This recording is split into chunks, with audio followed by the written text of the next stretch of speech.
Kia ora, welcome to a very special Guerin report here on a Monday night. We're coming to you from Sha Tin. It was Longines International Race Week, and it was a week dominated by the New Zealanders. A flashback to my old weigh-in buddy, Emily Murphy, joining us. And Em, you come to these meetings hoping it'll be special for the Kiwis, so you sort of know a few people.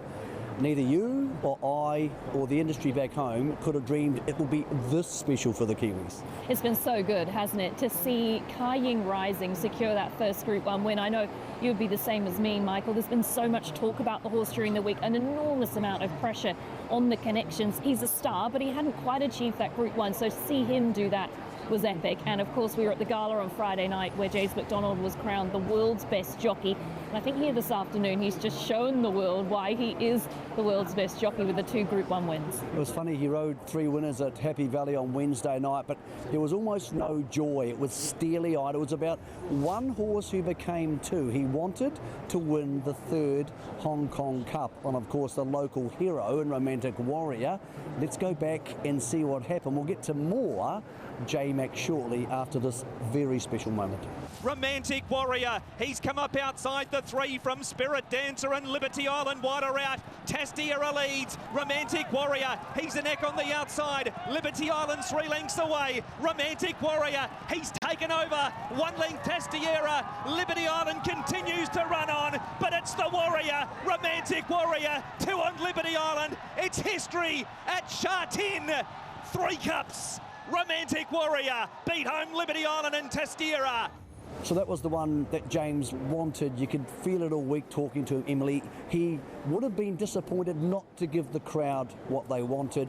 A beautiful ride, crossed early, saw the speed outside him, pushed into the 1-1. After that, Romantic Warrior's never got to get beaten.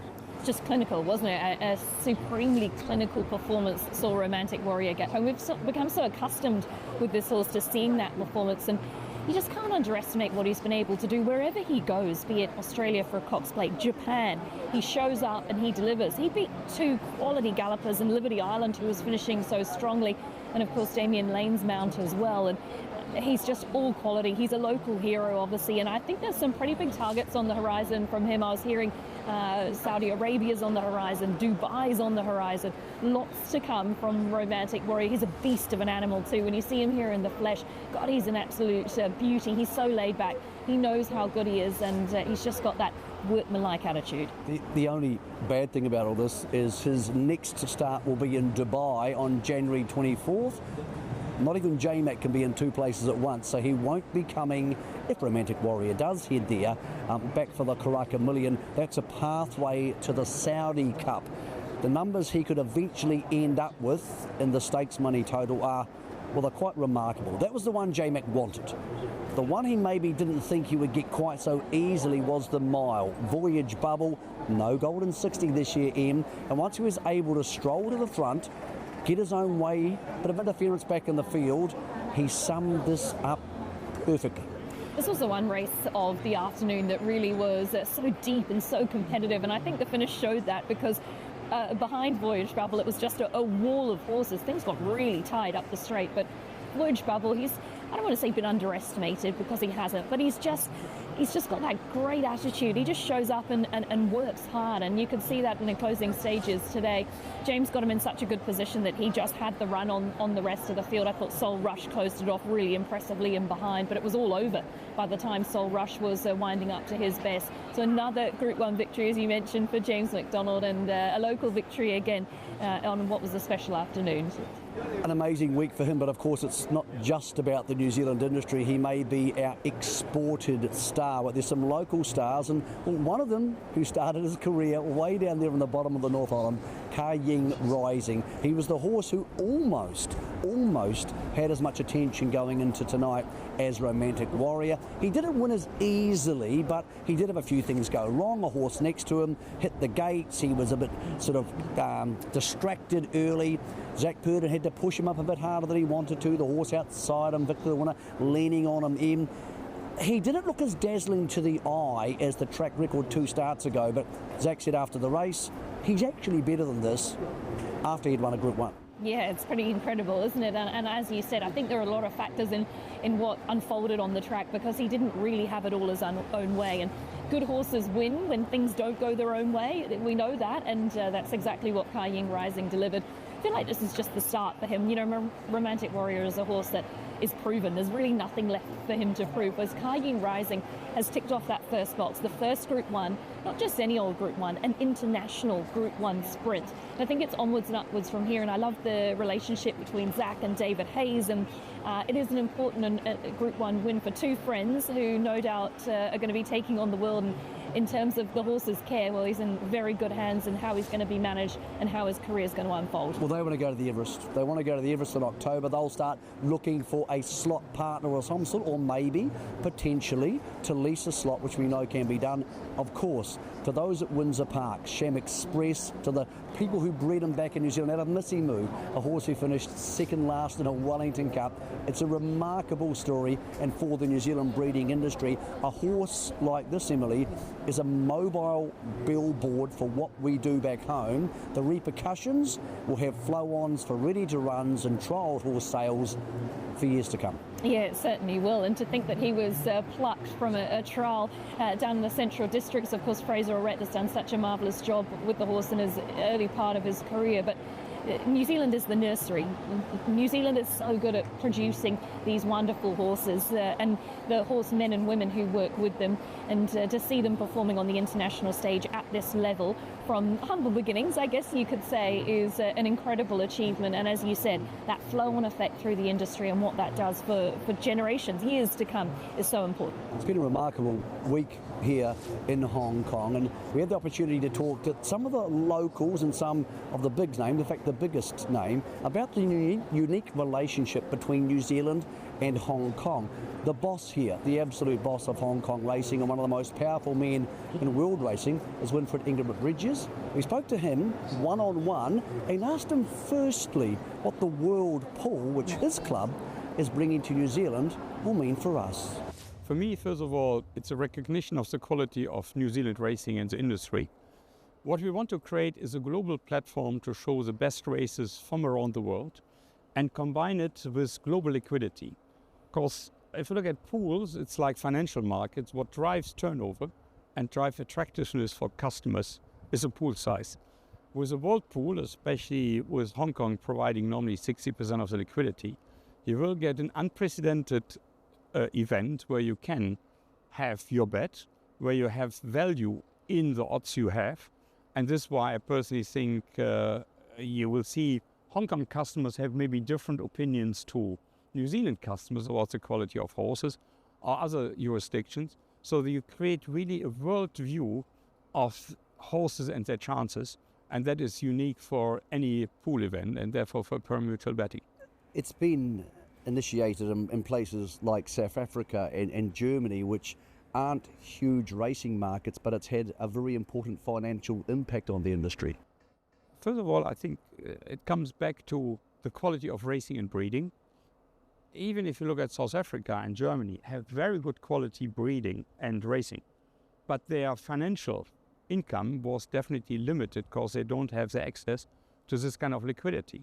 With this, we could really, in a way, significantly create an income stream for the industry. And what we did in this industry, some of the money went to the organizers to increase prize money, but the other one, we asked them to put in infrastructures, like what did in South Africa. They used the money to fund now quarantine facilities, studies in a way that South Africa could become again with the lifting of the equine diseases which were in South Africa, so that they could be again export their horses. And in Germany, they use it for certain infrastructure, doping measures, etc. So it gives more liquidity to the sport, but it helps jurisdictions who are maybe not financially as strong to participate in initiatives which brings them back on the global stage, especially in veterinary science or in doping measures. Let's talk about the end game for the World Pool. Would eventually you like to see every Group 1 in the world part of a World Pool situation, create a Formula One of racing for punters to follow?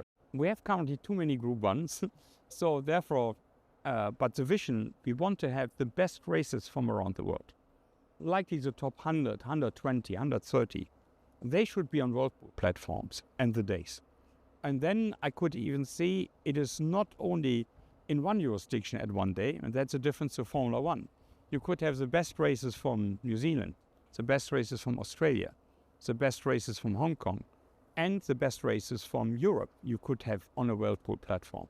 And how you combine these racing events as global events and lift it from the normal racing, but you have to have fulfilled certain criteria. So that is from the integrity standpoint, it's from the information, what horse is running. So therefore we want to lift the whole standard, especially for these races, and that would create a new industry platform, an industry marketing platform we can in a way use to promote horse racing as a global sport. New Zealand is not a big country population-wise, but we like to believe, we have a very special relationship with Hong Kong and racing in Hong Kong. Are we right in thinking that? Yes, I think in a way, if you look at New Zealand, when you look only at the number of horses we export from New Zealand, so it's around 15%. So I think that is already a significant impact on our horse population. We have a lot of talents from New Zealand, as we have now Richard as a trainer. We have, in a way, definitely a lot of our owners have even horses in New Zealand. And I feel New Zealand, from a breeding perspective, it has the best land. If I would breed in the southern hemisphere, I would definitely use New Zealand as my base for breeding, because the quality. And the interesting thing is, if you look at New Zealand had, due to not have access to so many stallions, but the performance of New Zealand bred horses outperforms a lot of times their pedigrees due to the fact that they have such good bone quality. And I think with more investment going to New Zealand bloodstock, I think New Zealand bloodstock can definitely lift its standard even further. And I can see there's more investment coming in New Zealand, and the world pools will help. And the same has happened in South Africa. So we hopefully can, in a way, lift the whole standard and create even a stronger industry.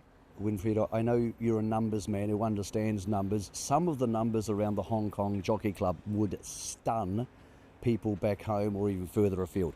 8% of the tax take in Hong Kong, I believe 10 billion Hong Kong dollars, which is around 2 billion New Zealand dollars, donated to charity every year. Now, why is that such an important thing? Why is the charity and being involved in the community such a big part of what the Hong Kong Jockey Club does? If you look at social acceptability, which is a big topic now globally, one of the reasons why we as an institution are socially accepted is that what we do is not for profit. Our purpose is the betterment of the society. And with this, that we generate world-class racing, sports, entertainment, that we create significant employment, that we create significant tax revenue. But in the end, people in the community say, tax is not me. But if you demonstrate that with your charity donation, you make a real positive social impact on the life of people. This is why people call us Maui, which is Jockey Club, but it's a very intimate, a very trusted word. We have trust, and we are socially acceptable, and we are extremely respected. And without the charity side, even with our tremendous racing, we would have not this social standing as a community. And if people lose, they say, oh, I lost, but it goes in a hospital. So that helps too. The engagement at Happy Valley on Wednesday night was remarkable. What have you learnt in this role, and what does the Hong Kong Jockey Club do to engage people when so many other jurisdictions in the world, particularly with younger people, can struggle for that level of engagement? First of all, I think in every business, it starts with one thing, which I call customer centricity. It's not what you produce, what you want to sell. You have to understand what the customer wants and what kind of experience you have to create. So we have really done massive, intensive research regarding what are the different entertainment needs younger customer. We have done customer segmentation, and we were very clear. The younger customers, they don't want to be related to gaming. They want to relate it to a sport that we created with world-class sport. And then they want to do something else than only look at horses and odds. it's entertainment. And the best example we have is definitely Happy Valley, where we created Happy Wednesday. And we will do the same here in Shartin. And if you look at the Gen Z, everything has to be digital. You have to, in a way, prepare it in a way, customize in a way that they can relate to it. That's why we have now this new venue Speed and Vantage, where you have AI-generated recommendations which horses you should choose. And that's been popular? It's popular. We started with this, but we have, interesting enough, we have this year an increase in Gen Z customers by around 8%. Why? Because we present them something they can relate to. You talk about digital, people on their phones betting. Explain to me what the Hong Kong Jockey Club can do to deter the challenge of either illegal or offshore betting sites. This is a task where we need the international community. We can do a lot and alert people, police in Hong Kong, but illegal markets are global. So that's why we have created in the Asian Racing Federation the Illegal Anti-Money Laundering Council. We have put it now on the global platform with the IGFA, and we will have a really global campaign across to talk to law enforcement agencies, to legislators, to inform them, because many of them don't know. So first is you have to create awareness. Secondly, you have to work with international organizations like Interpol and other international organizations to create this global awareness, and then what are the measures you can take to deter this. You've been asked this question, I'm sure, 1,000 times. Do you see a day when the Hong Kong Jockey Club is racing as a normal race meeting on mainland China? 100%. When? April 24. We will have the first race meeting. We built one of the most iconic grandstands in Chongfa. We will have the first race meeting April 24 with racing as sport, not with wagering. So this is maybe the major difference, and we have to present first racing as sport, as entertainment, and this is what our first goal is, and that is the basis in a way for further business development. Okay, so that will be people will go along and watch the racing but not be able to bet? Yes. And I presume the end game of that is integrating mainland China into potentially being somewhere people can bet. I think the integration of Hong Kong to mainland China is more the other way around. No, but joke aside, I think, would it ever come to betting in mainland? This is something which the government in mainland has to decide. There is an industry paper called the 2020-25, which is called the Equine Industry Development, National Equine Industry Development. In this paper, there is a paragraph which talks about a potential sports lottery, not about classical wagering. These sports lottery exist on football and in basketball.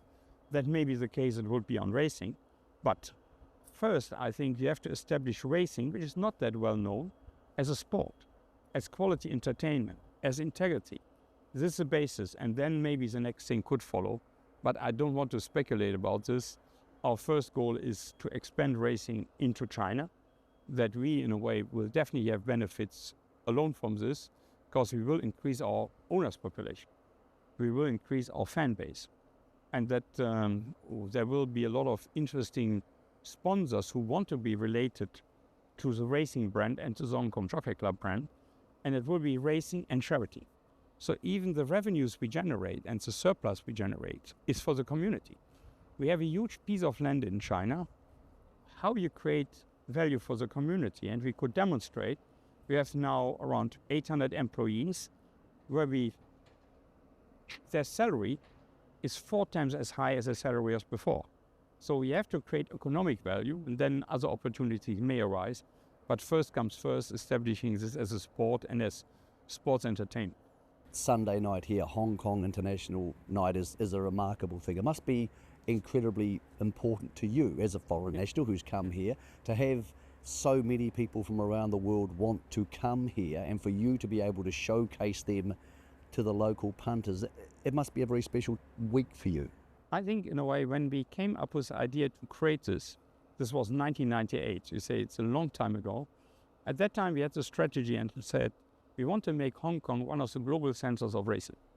What you have to do for this? So we came up with a long-term strategy, create highlights event like here or the FWD in April, and to bring the best horses from around the world to Hong Kong, This has attracted the best talent from around the world, be it trainers, jockeys, racing officials who wanted to work for us, to become as an organization a global leader. And the government has recognized this, that they now declare horse racing as one of the key tourist industries. This was a strategy, this obviously has paid off, and we want to develop this further, because I firmly believe global racing, you have to have centers of excellence, and we want to be one, and way to contribute to the community here, but to contribute to the global racing community and position horse racing as a global sport. We appreciate you taking so much time out of your morning to talk to us. One last question for people who are watching this at a racing club or a racing jurisdiction or a country where they are struggling and they don't have, shall we say, the community support or the firepower that you have. What advice would you give racing administrators around the world? I think we have always the International Horse Racing Federation Conference and the Asian Racing Conference. In the Asian Racing Conference are outlined 8 major challenges racing has. And you have to see what is the major challenge you have in your jurisdiction. One of the aspects is, one I think is a key focus, is customer centricity. If you're a small racing jurisdiction or a big one, you have to focus on what is your customers and what you can do for your customer, and not what you want to produce. This is a different thinking you have to have. Secondly, to have social acceptability, animal welfare, and integrity are key. This is whatever you are, big or small, that you have to focus on. And that in the end will guide a lot of your decisions in a way to provide with customer centricity something which is interesting to customer. And that creates value. And if you create value, then you can talk to the government and say, we need your support. But not the other way around. If you go first to the government and say, I want to have money for what? It doesn't work like this, especially when you have budgets who are under stress. A real privilege to talk to the man they call EB, or the locals call the boss, and he's an impressive man, and you can see how with that leadership they've been able to have this amazing machine being part of the Hong Kong community, and he stresses that really importantly. Racing is going to be part of the community. Yeah, and the projects that the Hong Kong Jockey Club are involved with are incredible. As you said, what they give back to the community and what is generated through horse racing, the people that they employ, is just remarkable what they do here. And I think in New Zealand you're a little bit stuck in the bubble, and coming up here just opens up the mind as to the scale of the operation and how incredibly successful it is. We went to one of the New Zealanders who works for the Hong Kong Jockey Club, a guy many of us know well, Danny Rolston, formerly of New Zealand Bloodstock, to ask him exactly how New Zealand equine and human talent is viewed. Well, we've got an active racing population of around 1,250, and of that, the population from Hong Kong, from New Zealand, is roughly 30%. So. Obviously a pretty thick wedge of what we are racing up here, and the turnover of horses, we have approximately 500 in, 500 out per year, so that can change quite rapidly, so it's very important that New Zealand maintains that foothold. Well, Danny, the international bloodstock market, which you're part of here as the international sales team, is very diverse at the moment. Where does New Zealand sit in that as unbiasedly as possible? Because we seem to sell a lot of horses here, but we also see English and Irish and obviously a lot of Australian horses come in. Yeah, obviously there's no breeding here, right? So absolutely everything has to be an import. New Zealand has been a vital supplier right through from the early days when the Jockey Club first became professional, and with such a big wedge, they obviously get their good horses as well. And over the years we've seen Beauty Generation, Vengeance of Rain, more recently Ka Ying Rising and Lucky Swainess. So the owners up here are very, very informed. They're well educated. They know where their horses come from, and there is a really good feel about the New Zealand horse up here. What about movement in the market? Because there is sometimes these myths that if you win a trial you'll get 800,000 for this, which doesn't seem to be true. But is it still going horses and horses who have qualified as rating 70s that people want, or has the Ready to Run sale, which has had such a strong Hong Kong flavour the last 2 years, has that started to chip into that market? Yeah, it's probably quite good to debunk a few untruths probably with what I'll say here, and it splits up into the two permit types. Of course, the one permit can be for a raced horse that may have won a race somewhere in New Zealand, and the other's the PPG, the unraced horse. And so that's a private purchase Griffin? Yeah, correct. So Griffin is unraced. Basically, Griffin is unraced. Unraced baby. Yeah. Yep. So what we obviously have these two different permit types. So there's the different groups, and the PP permit is very hard to find. They're hard horses to find good enough. They're hard horses to negotiate on because there's the scarcity supply of everybody competing, and that's not just Hong Kong, that's Australia and the Middle East and Europe. And actually the depth of buyers up here in Hong Kong with that 6-7 million Hong Kong dollar budget to go and buy that good horse, it's a pretty thin layer. And then beyond that, the budgets get more realistic. So while they're fighting in that same pool for PPs, yes, we get some of them from New Zealand. We don't always get horses that are actually going to be that competitive at the top level here. In fact, I think the best horses that we get up here are the unraced horses, and traditionally that was from the barrier trial market and a growing ready to run. And what we saw in November with the Hong Kong buyers spending such a thick wedge at Karaka at the ready to run and 79 horses, we're definitely seeing a much bigger lean towards the breeze up sailors purchasing those unraced horses as opposed to the barrier trials. We do see some big prices come out of the barrier trials, but you wouldn't see that. You wouldn't see it weekly. You wouldn't see it monthly. It might be a big one like that once a year.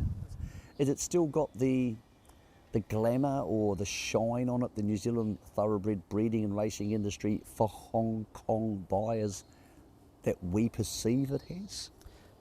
Mick, New Zealand breeding's in a really gifted place at the moment. The world foal supply is shrinking and the demand is growing. Spending time in Europe and understanding what a yearling makes in a first, second and third tier sale is, where their markets are, what their prize money level is, etc. Europe is quite an expensive place to source horses. They breed great horses and we get good horses from Europe coming here. But while that foal crop in the world is reducing, the demand is increasing, and it's vital that New Zealand keeps their foal crop up. The brand here is very, very strong. It's well and truly established, and quite often if I am hosting some of the New Zealand vendors, whether that's yearling breeders or the ready-to-run people that do come up and do promotions, one thing that they always say to me is they're really surprised how well-known their brand is, not just the New Zealand foal brand, but the brand of their farm and the results and the horses that have come out of it. Yeah, we thank Danny for dispelling some of the myths, but also helping to sell our product up here to the Hong Kong-based owners. Impressions of what's almost been a week here for Hong Kong International Race Week. How do you feel being part of this? It's been incredible. I obviously was lucky enough to live here for 6 months, and I never got to experience International Week, but I think the hospitality is second to none, and just the amount of international media that are here, the eyes, the racing eyes that come on this meeting. It's such a wonderful meeting point for everybody in the world. It's so central, and what was delivered this year was the epitome of an international race meeting, and we saw that in the results. A couple of locals, an international, a New Zealand bred winner as well. So it's had it all, and it's been really good to be part of it. Thanks for rejoining me in the unusual position of me hosting and you being the expert, and it's so nice to have you here for the week. It's been an amazing week. There's nothing in the world like Royal Ascot. This is different but the same. It brings everybody from around the world together, and people here love the horse. They also now very much love our James McDonald. That was the Guerin Report +1 from International Race Week here, sponsored by Longines in Hong Kong. We'll see you next Monday night at 8 p.m.